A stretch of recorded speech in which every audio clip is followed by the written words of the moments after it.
So you're trying to figure out which new Apple Watch to get. It can be a little overwhelming, right? Well, today we're going to cut through all the noise and break down Apple's latest lineup to help you find the absolute perfect watch for you. Let's get into it. Maybe the holidays were good to you and you're sitting on a gift card. Or, maybe you're just glancing down at your wrist and thinking, yeah, it's time for an upgrade. Either way, you are in exactly the right place. And that's the real question, isn't it? Apple went and dropped 3 different models this year. And picking the right one, well, it's not as simple as you might think. Don't worry, that's what we're here for. Okay, so let's just lay it all out on the table. The 3 new contenders we're looking at are the Apple Watch Series 11, the Apple Watch SE 3, and the big one, the Apple Watch Ultra 3. The very first thing you're going to notice is the price. And wow, they are in 3 completely different worlds. You've got the SE3 starting at a really reasonable $249. Then there's the Series 11 in the middle at $399, and then a huge jump up to $799 for the Ultra 3. That price gap is really the key to this whole decision. So to make this whole thing way easier, let's actually start at the very top.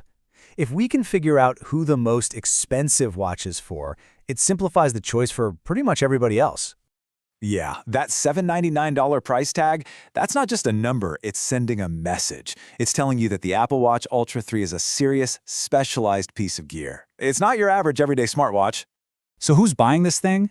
Well, Apple's not being subtle about it. They're going after serious athletes and a really specific, high-end market. We're talking marathon runners, scuba divers, mountain climbers, people who need a tool that's built for extreme conditions.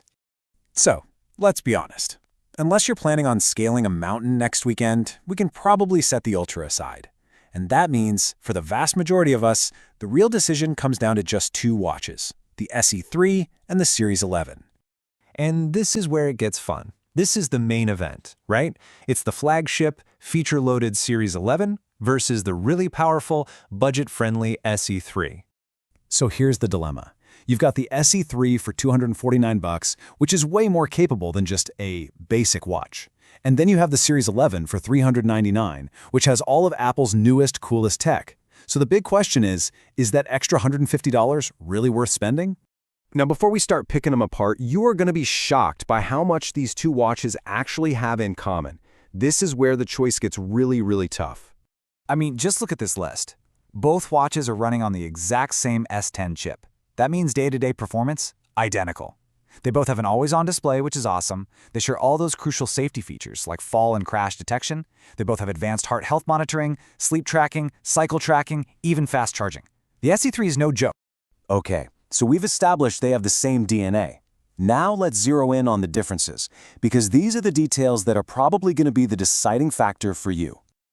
So, the Series 11 gets you a bit more battery, around 24 hours compared to 18 on the SE. It also packs in those next-level health sensors, so you can take an ECG or measure your blood oxygen. The display is literally twice as bright, which makes a huge difference if you're outside in the sun. Plus, you get more choices, bigger sizes, and fancier materials like titanium. And finally, it's officially rated for dust resistance, which the SE isn't. Okay, so with all that laid out, how do you actually make the call? Well, it's all about matching those specific features to what you actually need. Let's make this super simple. All right, you should grab the Apple Watch SE3 if this is your very first smartwatch, or if you really just want those core features, getting notifications, tracking your steps, checking your sleep, without that premium price tag. It's an incredible value, and honestly, it's the perfect choice if you're buying for a kid or a teenager. But you're going to want to step up to the Series 11 if you're really interested in that deep health data, like taking an ECG or checking your blood oxygen.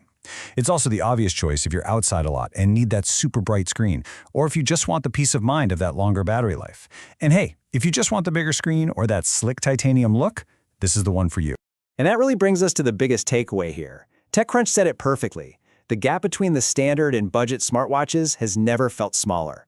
The SE3 is living proof that you don't have to spend top dollar anymore to get a truly fantastic experience. Which leaves us with one final, pretty interesting question to chew on. As these so-called budget watches get so powerful that they have the same core guts as the flagships, have we hit a point where for most of us, the cheaper watch isn't just a good option, but it's actually the right one? It's definitely something to think about. Thanks so much for tuning in.